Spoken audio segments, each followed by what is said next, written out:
Roll Tide, everybody. Look who's on the show today. Welcome to the Bama Tailgate Show. We're going to talk about Alabama. We're going to get Jake Coker's opinions on what happened and how it can be turned around in the quarterback play and the atmosphere during the Coker Bowl. Coker Bowl 1 went to Florida State, but there's a rematch next year. So we'll actually have Coker Bowl 2. All that right here on the Bama Tailgate Show.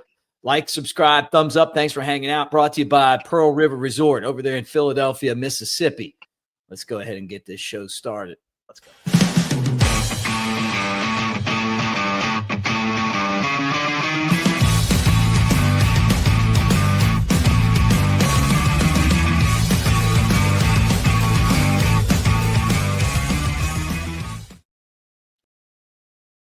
All right, I've seen your commercials. It's good to talk to you in person. yeah,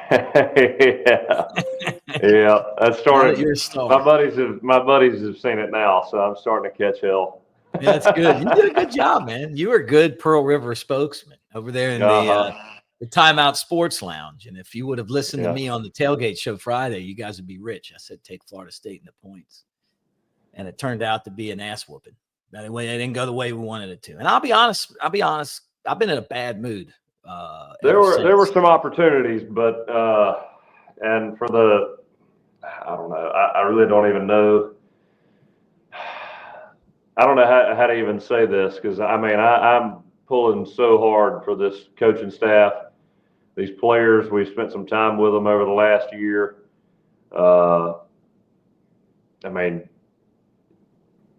When you watch that game, it's almost like when you got a buddy who's going through some hard times, and you're trying to, tell them how to get back on the right track. Not that you know all the answers, but you kind of been there before. Yeah. And you feel like you want it worse than they do.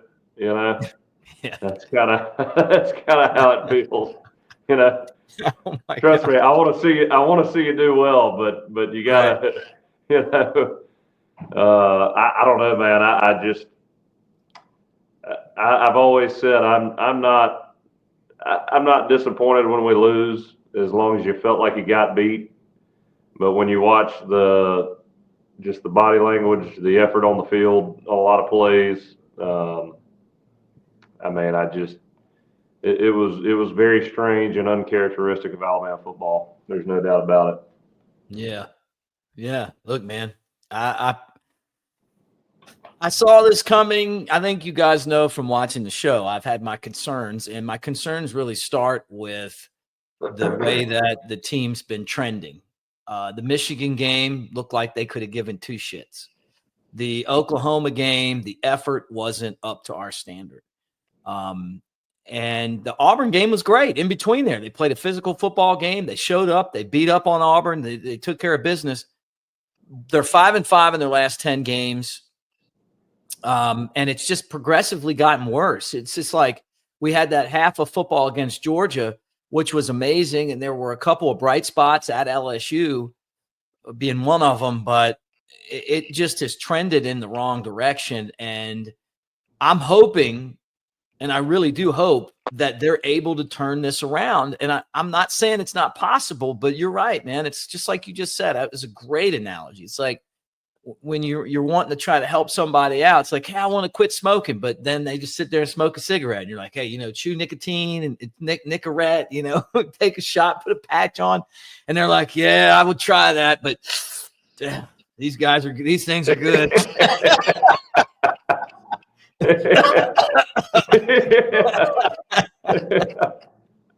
Yeah, it's like paying off all your buddy's gambling debts, and then all of a sudden, like 6 months later, he says he's going to quit, and then you see him at the casino.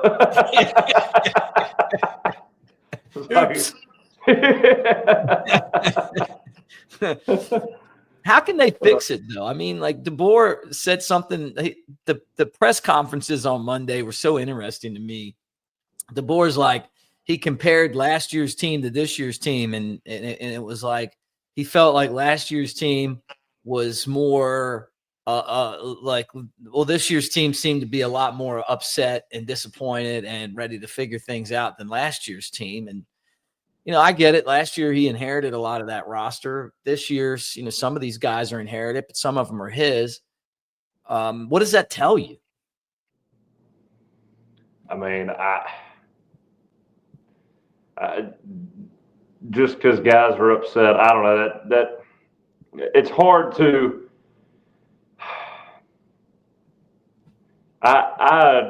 I really like Kevin DeBoer, and I think he's got it in him to turn this thing around. There's no doubt about it. Mm-hmm. I think he's a great guy. I think he's a great coach. But what I want to see is I don't want to hear the same message that is these guys really want it. They're good guys. They're turning it around. When you had games like this at Alabama, which you didn't really have games like this, I'll be honest. I don't know how you coach guys unless they're going all out all the time.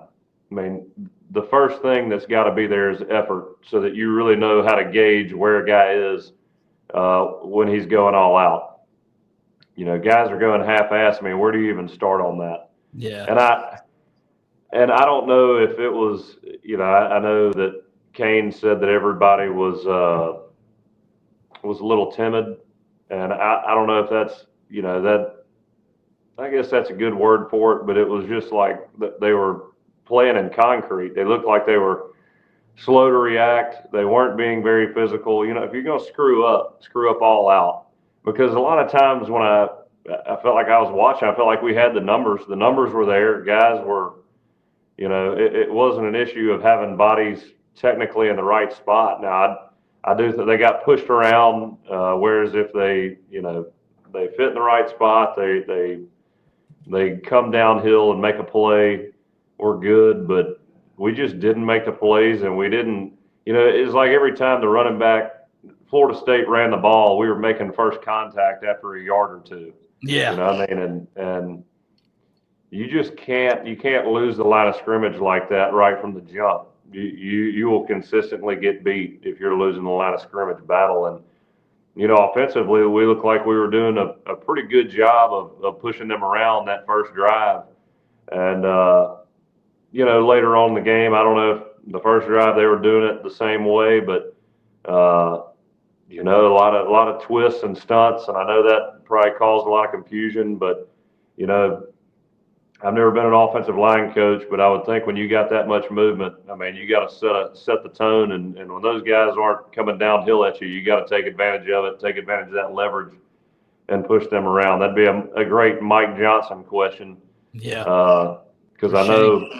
I mean, yeah, when guys are moving around, you're making mic calls, and based on that mic call, you're blocking according to assignment. And once that picture changes post snap, it makes things difficult. But a lot of people are going to be watching this film, and a lot of people are going to be copycatting based on what they saw Saturday. Yeah, like a lot of things that we haven't seen in a long time. Guys, let me remind you that Mick Nation, AveD, the QR code's right underneath my box here. Scan that, sign up, and we're giving away Wisconsin tickets. We got 2 sets of tickets to Bama, Wisconsin. They're pretty good seats. They're not in the upper bowl. They're in the lower level. And you can win them. So you got to go on there, sign up, and play the games. It's all free. It's like score picks and stuff like that. So everything I'm involved at is on there, and you can hang out there and get a chance to win. We're going to give also some hats away, some swag, all that stuff be through our AveD site. So we appreciate it. All part of that, the new generation of internet and Web3. So Ty Simpson, right? I compared him to you. He's not as big. I got the sizes wrong there for a while. I was your thoughts. I thought he made some good throws. Obviously, it's his first start, and I'll say this. I mean, when I came in and started, my year at Alabama, I had a lot more support than he had on Saturday. I mean, he was getting to a point where in his first start at Alabama, he was having to carry that team. I think it takes a little time to work into a leadership role in the first year you're starting. quarterback's a different position. You don't go in there and practice and be physical and be able to show your toughness on the practice field or on the field until you're in your first game. And I think, throughout that game, he took a lot of shots. He got back up. He kept competing. I'd probably like to see him be a little bit more dominant, psychologically, I guess, with his teammates. Again, I think you got to grow into that role a little bit, but I also think you got to kind of feed off your team. And I think when the emotion and the grit isn't really there sometimes, somebody's got to be that guy. Somebody on our team has to be the guy that when shit hits the fan, everybody looks at him, whoever that guy is, to be the answer, to be the level head, and to make a play. And when I watched us Saturday, there was really there wasn't a guy out there that was capable or was doing that outside. Jeremy Bernard was the only guy who, to me, and I've said it, I don't know how many times during the offseason, I think he's probably our best player on offense. Definitely best wide receiver in terms of being where he's supposed to be, doing what he's supposed to do, and having that playmaking ability. I think Ryan Williams has possibly a higher ceiling, but right now, Jeremy Bernard is a guy you got to figure out how to get the ball to. Mm-hmm. Yeah. Well, they're going to get Ryan Williams killed. They almost did. Like, they want him going over the middle. They want him in the slot, but he can't catch the ball consistently. He drops all these passes, and then he gets himself destroyed out there. I like him on the sides where he can run down the field, use his athleticism. But his game, Ryan Williams is a great player. We love him. We absolutely love him. But his game's just not ready yet to be the guy that gets all the balls. He misses too many. And that's even going back to last year. Yeah, but at the same time, you can't be a one-trick pony. At some point, for his game in general, right? He was so good on the outsides. Well, he's a great decoy when he's in the slot. Getting Jeremy Bernard open underneath. But at some point, he's going to have to be that guy who is dependable. Between 5 and 15 yards. Again, you can't be limited to one thing. Otherwise, you become easier to defend. So, it was one of those things I mentioned earlier on. He's an extremely talented guy, but I want to see some intermediate, some route running precision, more physicality. I want to see guys that go out there and play with toughness. And again, that's mental toughness, physical toughness. I was talking to somebody earlier. I want guys that can go out there and they may know 20% of the playbook, but you're going to have to beat their ass physically in order to get them off the field and submit. Right. There's just no quitting in them. Yeah. And Ryan Williams was definitely one of those guys I thought played hard. Ty played hard. There were some guys, though, that were loafing. You go back and watch the film on defense. Can you imagine that when Saban was there? And I know some of you guys are going to be like, well, Saban's not there anymore. It's just the principle that you have to sit there and divide the guys that tried hard to the guys that didn't try hard on every single play. Yeah, and you watch Earl Little. At Florida State coming downhill. I watched that. I remember. I was at the game. I was thinking after that first drive, I was like, my goodness. I knew Earl Little came from Alabama, but walking into the game, I wasn't thinking. He was. I didn't single him out as being, a player to watch. And then I watched that first drive, and I was like, man, this guy's going to hurt somebody. Playing with reckless abandon, throwing his head in there. That's what I want to see. A guy coming downhill looking to punish somebody for carrying the ball or trying to block. Either way, you're disrupting. You got to have guys that just have no care in the world for what their body goes through during a game. They're just throwing it out there, and you may have to take them off in a stretcher, and they're okay with that. Well, they wanted to prove something. They had something to prove. They came from Alabama and they went there and they wanted to prove something. They had a chip on their shoulder. We just acted like we've been there before. Been there as far as like, hey, we've won all these national championships. The problem is that nobody on this roster was part of any of that. And they got to get back to where they are playing football like Earl Little and playing like, that their lives are on the line, that they're hungry. And I wonder how you do that. How do you change this complacency? And that's what Ty Simpson called it. He said after the first drive on offense, it felt like we were complacent. That's scary. Yeah. I mean, it's I used to hate it when Coach Saban did it, but I've said it on this show I don't know how many times that when we had a lesser opponent, man, we got through about a quarter of the practice, and we were restarting practice every time. I mean, it was just going to happen. It would have had to have been a perfect day in order for us to get off that field when we were supposed to. I mean, practice was getting restarted. He was jumping people's asses, and I can only speak to my time there. I just know. I know that there was a level of I don't know, I guess it's such a perfectionist mentality that the small details.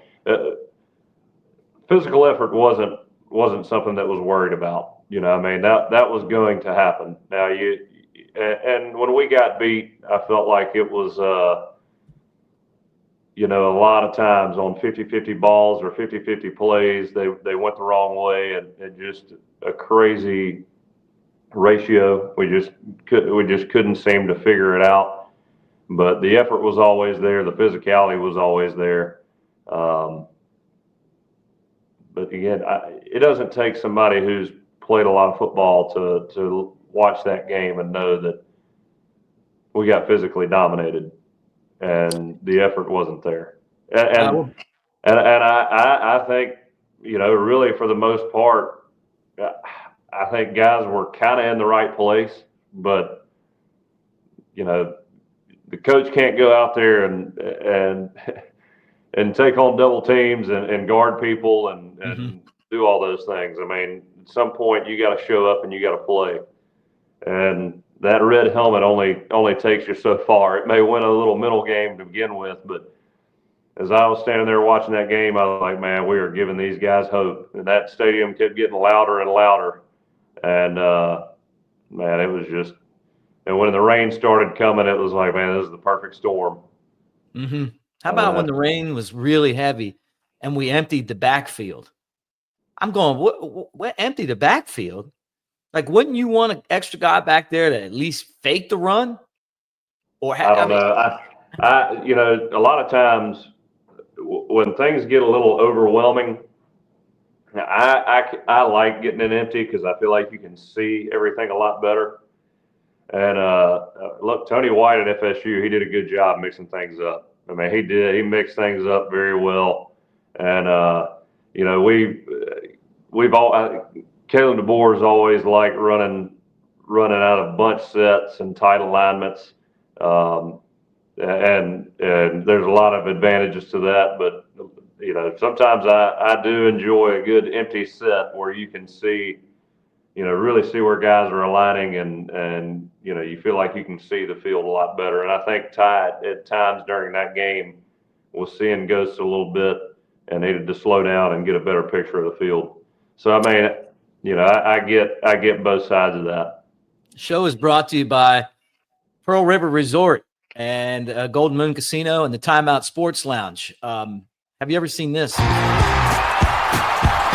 may not suit up on Saturdays anymore, but I'm still in the game. Let's roll. In here, I call the plays, make adjustments, and lay it on the line. Want to feel that fire, that rush? Then you've got to get in the game. I used to say it in the tunnel, and I still say it now. Let's roll. Let's roll. Look at you.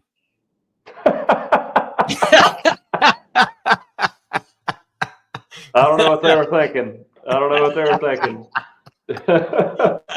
I've been waiting to just do that. No, you did a good job, man. I heard you might be going to Hollywood on us here. Yeah.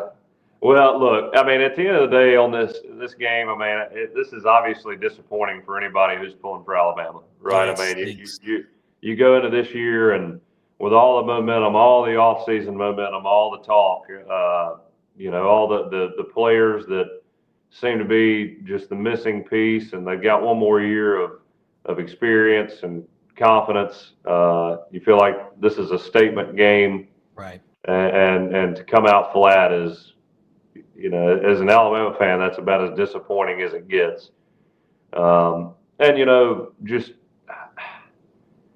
back when I was playing, I never thought I'd really see that, and it's very, very, very disappointing. The mentality is just those Jonathan Allens, the Ashawn Robinsons, the Ryan Andersons. I saw Ryan's Twitter post this weekend. I don't know if you saw that. I text him. I'm aware of how he feels. But yeah, I mean, a little while ago we were texting, as a matter of fact. So yeah, those dogs, man, the guys that got after it, they don't like what they see right now. I think that's a good way of putting it. Yeah. But again, I'm always going to be. Figure it out? Can they figure it out though? Can they figure this out, or is this going downhill? And I mean, because I hear a lot of excuses, right? I mean, all I hear is excuses. Well, this is an NIL era. There's a transfer portal. Saban left. All these guys left. Florida State was 2-8 last year and rebuilt their entire roster. Or no, 2-10. And they built their they went out and got a whole new team last year, between last year and this year. 2 new coordinators, and still figured out how to run an offense better than Alabama, who had most of their players coming back. I mean, forget about the outcome of the game. We couldn't run our offense. They could, period. Well, look, here's first game together too, by the way. And here's, I think these guys they're gonna realize now. I mean, the NIL deals, all the exposure, all that ends when you start losing games. Yeah. When you're the Alabama when we go back to the early 2000s and those rough times, that none of those guys were alive to see that. I mean, they grew up. Coach Saban in Alabama was dominant, and I wouldn't want to be responsible for not upholding the old dynasty that Coach Saban built. And the talking needs to stop. I think it was Deontay Lawson saying retribution will be handled accordingly on Saturday. I mean, you don't talk trash if you're going to come out there and play that way. Yeah. I mean, show up. I wouldn't even talk trash to begin with. It shouldn't even really be. That should be posted all over the locker room, talked about in the locker room, and you go out there and dominate. But I'm tired of hearing the talking. I want to see you show up and play hard and win, or at least play hard and physically dominate. If you lose, I can live with that. Right. Less talk, more effort. That's all I want to see. Yeah. Hey, look, I think that's it's certainly disappointing. Look, I think Coach Saban sometimes enjoyed having teams lose, within the first 3 games of the season, because it gave him the ability to just wear everybody out, and everybody was far more accountable after that. Right. This first game's a little weird because usually that's not the case. We usually, it was a 24 game streak. 23. Opening 23. week. Yeah. 23 game opener win streak that, has now ended. And then usually, you hear the media talk good about you, then you slack off a little bit, get beat, and then that sets you up for the rest of the season. Hopefully that just happened week 1 for us, and everybody tightens up and gets after it. But yeah, I mean, across the board, you watch FSU, they just wanted it more than we did. No doubt. Well said. And like I said, I love this coaching staff. I think they turned it around, but this team has got to. I mean, they have got to figure out, how to get motivated and how to get out there and just have no mercy on people. Yeah. I mean, after that game, I see videos pop up, of guys fighting when they're, like the AJ Barrett Jones, fight at the end of the national championship when you're up 40 points. Right. It's not about the team you're playing. It's about your execution. Yeah. And your effort and doing everything up to the standard. Right. Yeah. When you're losing, that cute little TikTok video you made isn't so cute anymore. When you're losing, people don't want you bringing stuffed animals off the bus. That's great when you're winning, but when you're losing, people don't like that. Man, I saw that and heard about. I saw that and heard about it. I have no idea what that's even about. Man, it's just what kids do now. I mean, I don't think that it says anything other than that's just how kids are now. But when you lose, all that stuff, Greg Byrne, I'm hearing a lot of people saying that they want Greg Byrne out now. And they don't like Kalen DeBoer. They think this is a bad contract for Alabama, not the right fit. People are really concerned because it's a trend, but you got to remember it's only the first game, and DeBoer's been a great coach everywhere he's ever been. And you can, normally between game one and game two is the biggest improvement that your football team's going to make. Talent's there. They've recruited well. I don't think they took enough advantage of the transfer portal when it comes to the defensive line. They just aren't big. They're just not good enough, or it's the scheme. But there was no push. That's the thing that scared me the most coming into the game. Their inability to stop the run and their inability to get pressure on the quarterback. And when they did get pressure to the quarterback, the guy just ran by everybody like they were standing still. All of that stuff is things that we haven't seen in a long time. And if they don't figure that out, it's going to be a long season because you can play a lot of these guys that can run. That's half of the teams you play. Yeah. Well, I think after the Johnny Manziel game, that first loss to A&M that Coach Saban had, we still got a lot of pressure on the quarterback when he played mobile quarterbacks. I remember him talking about getting edge pressure. But we had those interior D linemen that they just stuck the offensive, whoever was blocking them. I mean, they just held them up and waited on the guy to try to step up or run and just shucked him, made the tackle. I mean, it was it was comical watching. It was. I mean, it was just. I mean, I remember watching some of those guys. It was fun at the Senior Bowl when Jay Reed. But yeah, I remember at the Senior Bowl, Jaron Reed being there with us, and I'm watching him. We were watching drills and team periods, and somebody was like, "My God, look at." I can't remember what number he wore at the Senior Bowl, but they were like, "Look at Jay Reed from Alabama. He's just manhandling people. Just snatching them up and tossing them around and making tackles." And it's just it was such a different level of violence, Mm-hmm. And let's hope we can get back to that. They never played politely. No. Hey, we're going to be at Innisfree this Friday. Actually, the next 2 Fridays for the Bama Tailgate Show. You guys come by and hang out with us. We record the Bama Tailgate Show from 1 to 3 on Friday, so we'll be there. Come by, hang out. Great crowd at Florida State too. Man, that is so cool when people come to hang out with us, That was a good time. That was a good time. Fun to have Austin there too. A little Florida State contingency.